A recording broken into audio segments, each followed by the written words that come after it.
studio. Okay, so we're going to be using Pochaco as the base, so we'll assume that your line art is done. Remember, you can reference my line art tutorial that's on YouTube if ever you want to copy me, and then we're just going to fill in the basic skin tone. For this one, I'm not doing tan Pochaco. I'm making her a little paler so that it'll be easier to follow. I just use a technical pen and the fill tool, and then I go over any fragmenting because the fill tool on Procreate kind of sucks. So that's just what it is.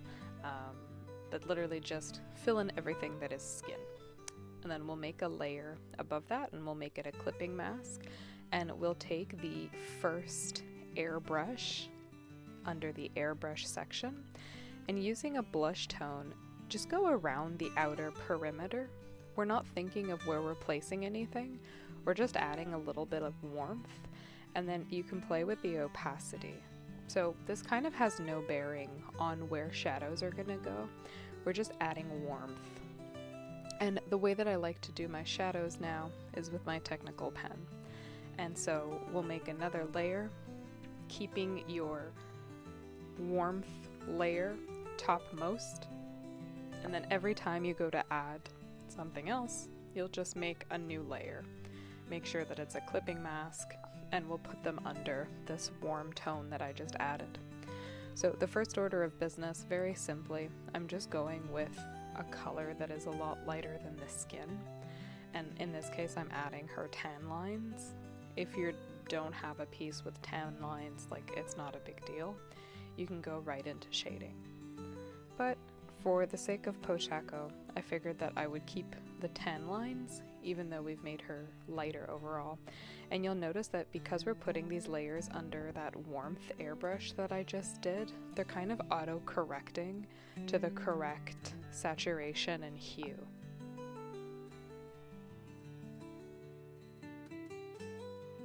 So at this point, I have two layers that are clipping masks above my original layer of skin. We will now create a third, and you can play with the opacity if things aren't looking quite right. You can just keep editing it until you're happy. Anything that is blushing, basically I just go in with the technical pen, I do some rudimentary shapes. It's usually the top of the shoulders, tops of the knuckles, sometimes the tips of the fingers, the cheeks, sometimes the nose, the lips, and the tops of the ears. I always do them in the same place. Very, very simple. You basically just add with technical pen a blushing color to wherever you want it, and then we'll Gaussian blur this to, I would say max 2%, but you can play with the levels and then you can play with the opacity if you feel like maybe the blush is a bit too overpowering. And then again, technical pen, very simply, I like to take a eraser and I erase anything that seems to, like, once the blurring is done, that has crossed into an area where I don't want blush tones there. And then using the technical pen again, I'll pick a white or like a very light skin tone, or sometimes even a lighter blushing color, and I'll add little lines above where we've done the blushing, and then I'll Gaussian blur those to either 1 or 2%.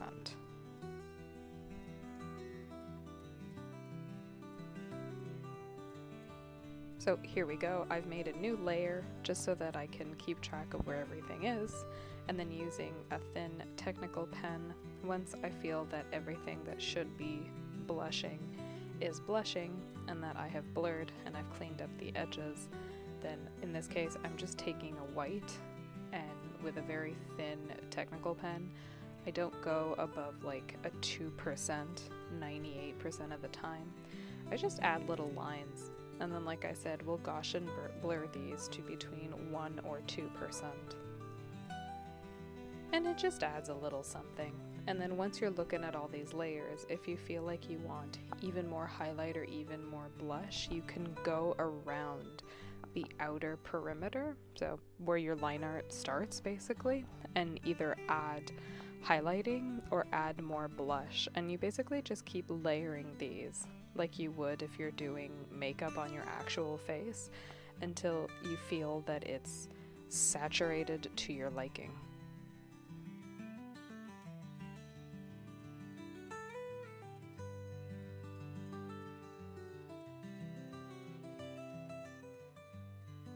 For the Cupid's bow, it's very simple. I take the blush tone again, and then I just draw the Cupid's bow like you would regularly, and then we're gonna Gaussian blur this once again between 1 and 2%, and then we're just gonna cut off the top basically, or you can even do the bottom. In this case I've done the bottom, and there you go. It gives a little bit of denomination as to like where the lip is. And that's really all that there is to it in terms of blushing. It's not like terribly complicated.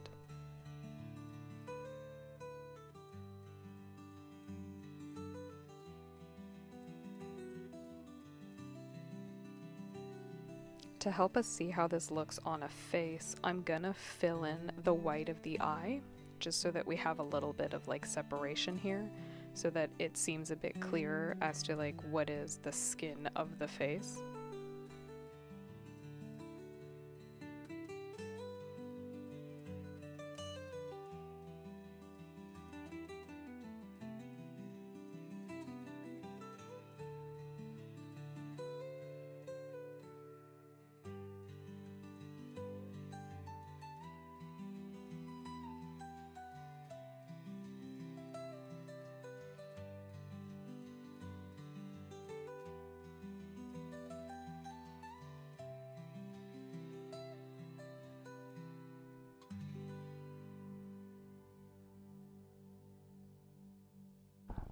And this is my favorite part. I like to take a color that's a couple shades lighter than the blush, or you can even use white.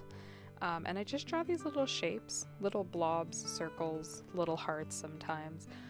I think they just sort of add the final like je ne sais quoi. I just think it's real cute. And you'll notice that I'm like constantly merging and creating new layers. Once I'm happy with something and I'm like, okay, I'm done with this, then I'll merge. And then I'm just creating a new layer for everything that I do. Same thing for these little mouth shines. It's just white, Gaussian blur between 1 to 2%, erase any blowouts that you think look a little strange, and then you're good to go. We'll borrow this blush tone once again, and I like to add it on the chin, the tops of the ears. You can also do this in your brightest highlighting tone, but I find that it just like it injects a little bit more saturation back into areas that we've already blushed. So if things are looking kind of like dull or muddy, I like to do this hard shading. So I'm not going to blur this, I'm literally just going to make a line and I'm going to call it a day. And for the sake of argument, I'm going to erase the blush from the lower lash line, and we'll just fill it in basically with the line art color. Usually I would fill this in its own specific way, but to make life a little easier, we'll just fill this in so that it looks like it's part of the line art.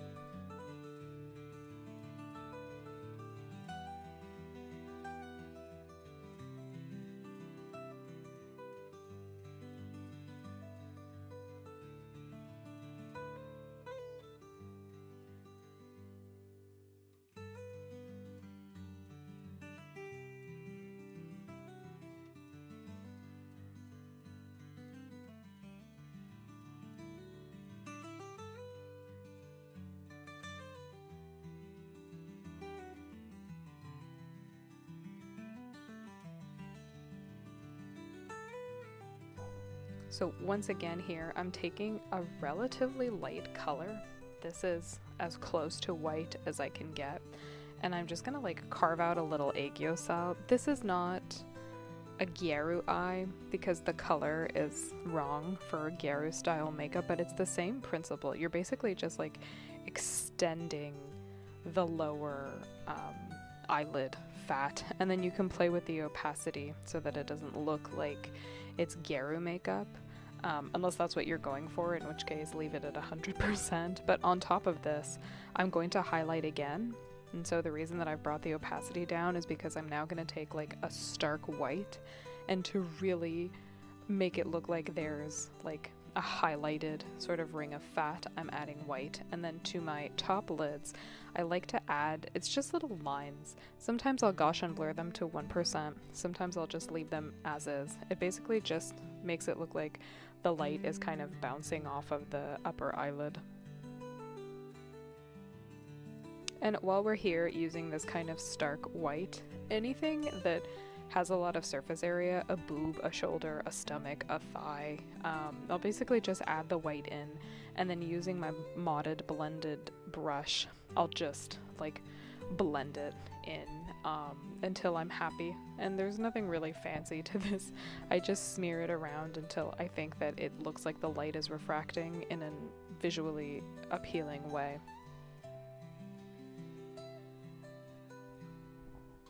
And you can go back and add the little blobs and like the little hearts and stuff here as well as highlights or as blush tones.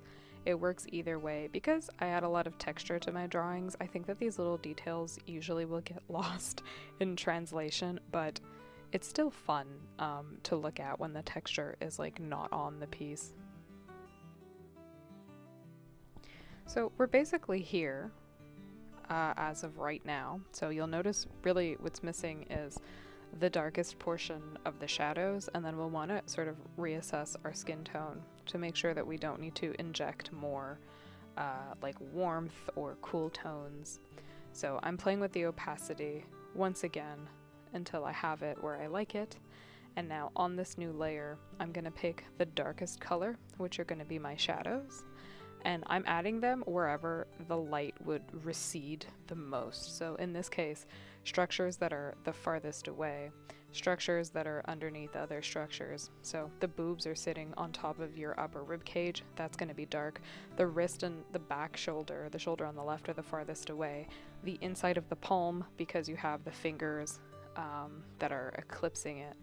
And so we'll add shadows, the darkest shadows to all of these areas. Usually for necks, if the neck is not connected to the face the way that it is here, I will just shade the neck in a darker color. So if the jawline doesn't bleed into the neck, depending on the pose, I'll do the neck completely separate. In this case, the neck and the jawline, like, you can see the denomination, so it's gonna look weird if we do 1,000 different colors for the neck section. So we're really just gonna do like right under the chin. And then as we've seen here on the boob, I'm basically just creating a little, like a crease. So consider areas that might need a crease. Armpits, a lot of the time, between the fingers, underneath the hair. So structures cast a shadow, hair casts a shadow, things like bra straps even cast a shadow.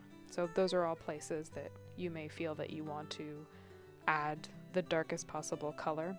I used to do a lot of like mid-tones where I would find like 5 to 6 different in-between tones, but I find that this is way less stressful. Using my lasso tool, I basically just pick the sections piecemeal and then Gaussian blur them until I'm happy with them.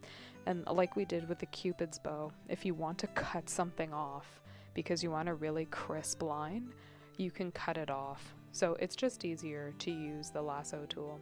And you may find that sometimes soft shading looks best. You may find that sometimes hard shading looks best. I like to use a mix of the two, or I'll just Gaussian blur the lowermost line. So in this case, like in the creases, I'm not selecting the whole thing with the lasso tool. I'm just selecting the bottom to blur. And then like here, keeping the hair as a hard shade is honestly fine. I like to mix both. I find that it just kind of gives more visual intrigue that way.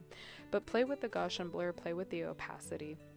I don't do a lot of blending with the blending tool, like going in with the little like finger blending tool and smudging things around. I really only do it for like thematic highlights, so the ones that we put on the boob, where like you're gonna see them, they're there to sort of draw your eye to the bust of Pochacco. But otherwise, I just find that it muddies everything and I'm not super into it. Also, hair shading, like shadows that are cast by hair, I tend to do exclusively hard shading. And I talk a lot about it in my videos, this like looking for triangles. It's the same concept as when I talk about changing line weights for my line art. I'm looking for things that could connect into a triangle. So the whole time that I'm doing any kind of shading, my eyeball is looking for triangle shapes. So you'll notice like this shadow all the way on the right creates a triangle. The topmost one there's a triangle. If you wanted to add like more tones, you could even add a highlight into that triangle, because logically like the light would hit it, especially if your forehead is like right in the path of a light source. And so you're just basically looking around, if you're me anyway, for triangles. It's just easiest to like connect 3 points and then shade inside. It's a really simple way of thinking about it, and sometimes simple is incredibly helpful. I don't think that we need to drive ourselves insane at every turn when doing art. So when in doubt, seek out the triangles and the shading will find you.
So my finishing touches were basically an amalgam of everything that I've said so far.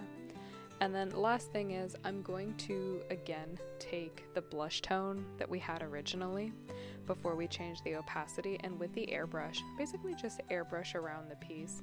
And you can do this fairly sloppily because again, wherever there's like extra pigment that you don't want, you're just gonna erase it.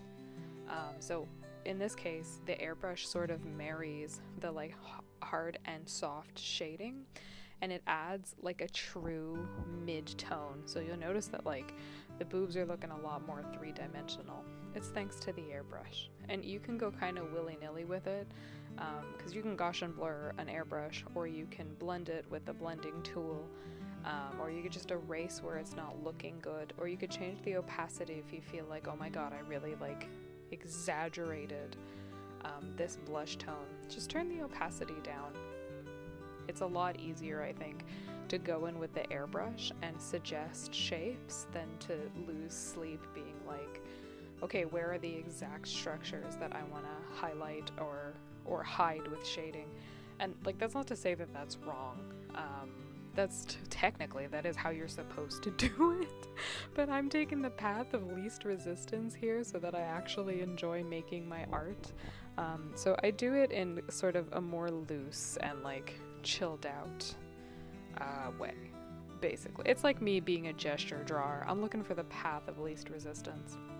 And then again, like anything that you want to push or pull in terms of like colors that you want to pop out or shadows that you want to push back into the piece, if there's anything you want to highlight or hide, you can just go back in and make changes as necessary, or even erase entire sections of shading if you feel like it's not doing it for you anymore.